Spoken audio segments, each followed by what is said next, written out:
kind of a vacation from writing, and when I first started writing, this is kind of what I was going to write about, was just little vignettes that happened to me. So anyway, this is a little true story. It's called Spirit Television. My wife, Bunny, and I had arrived at the hotel in Quito, Ecuador the evening before. This morning we were up early, but air is rare for lowlanders relocated 9,000 feet up the Andes, so our throbbing heads and queasy stomachs kept us from venturing very far into the foreign hubbub outside the hotel doors. We did manage to zombie our way across the street to a little cafe where we ordered coffee and were served a cup of steaming milk with a smaller container of what tasted like espresso made with instant coffee. It was a good wake-up call that we were in a foreign country and we had no right to expect we knew what was customary. We ordered some toast and fruit, which turned out to be some toast and fruit, and nibbled on that. Then we went back to the hotel, took some aspirin, and enjoyed good long naps. There was a room off the hotel lobby with couches, fireplace, TV, and stereo. And when we walked in late that afternoon, we were pretty much recovered from our altitude sickness. A round-faced man in his mid-30s was sitting on the front edge of a club chair, softly picking his guitar.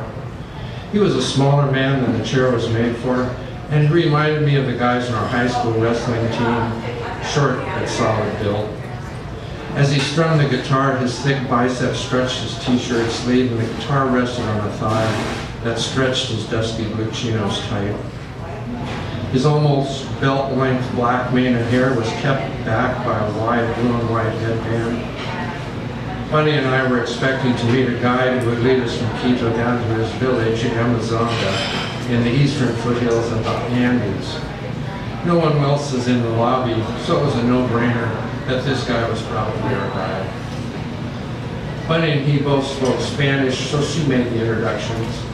He called himself Flavio, but we found out later that his indigenous parents, his mother being Quichua and his father Shuar, had named him Yu. But the government only recognized real names, meaning European, or preferably Spanish, so Yu became Flavio. Yu had traveled 10 hours by bus to get to Quito, and we thought he'd be tired, so we decided to have dinner in the hotel, but we scoped each other out. We got along great, and it didn't take long before we were laughing and making jokes. After dinner, Yu, who not only spoke Quechua, Shuar, and Spanish, but English as well, told us he'd like to introduce us to someone who lived across town. In many ways, Bunny's a more adventurous traveler than I, so I hesitated, wondering if we should trust the guy we just met to take us out at night to a huge city we knew nothing about.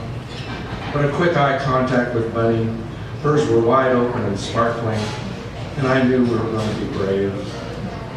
Apparently gas in Quito is cheap, but shock absorbers and seat cushions expensive. Because the taxi ride across town only cost $1, but our bums were thoroughly bruised after the half-hour. You guided us to a side street which ran along a hillside heavily built up with old and new houses, which looked out over a large valley, sparkling with night lights. Down a short walkway, he knocked on the door, and Francois answered. He welcomed us in and turned out to be a sincere, energetic, wiry man in his early 40s, who was raised in Quito and knew Ecuador from the mountains to the jungle. His main interest was helping the indigenous adapt to corporate and human invasions that had destroyed their way of life. We sipped beer while Francois filled us in on the grimy, sad particulars of the current political and economic situation of native Ecuadorians.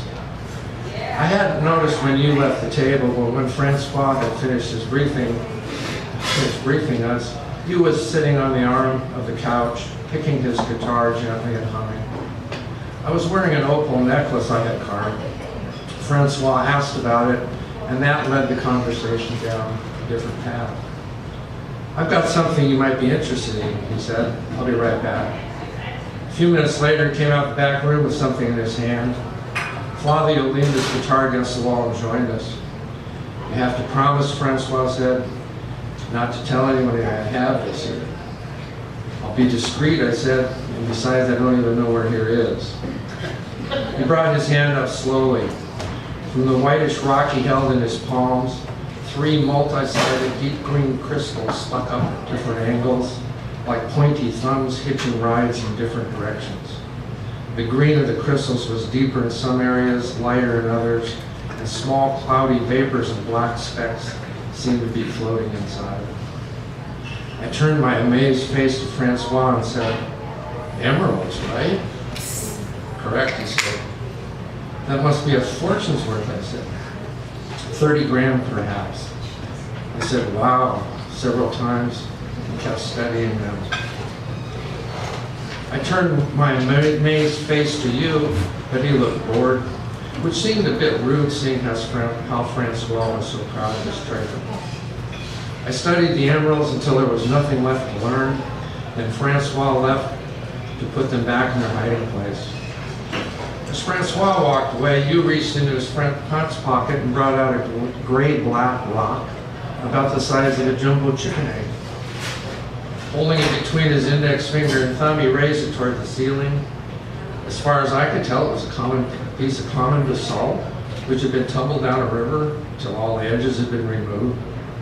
An ordinary river rock. I didn't know if it was intentional or not, but you was holding the rock so it was directly between my eyes and the light bulb hanging from the ceiling about 8 feet away. I studied it until I sure I didn't know what I was supposed to be looking at. Then I turned my puzzled face to you. But you kept his eyes on the rock, so I did too. It wasn't long before I noticed 2 pinpoints of red light growing from where Yu's fingers touched the rock. They got brighter and burned steady like stars. Then a button-sized area of soft robin egg blue light grew in the middle of the rock until all that was left of the rock I've been looking at was a thin black rind. When I looked at you with my amazed face, he was smiling at me. "Television de spiritu," he says. I looked back at the glowing blue rock with the black rind, small red stars where Yu's fingers held it, and just like that, $30,000 emeralds seemed like so much bling.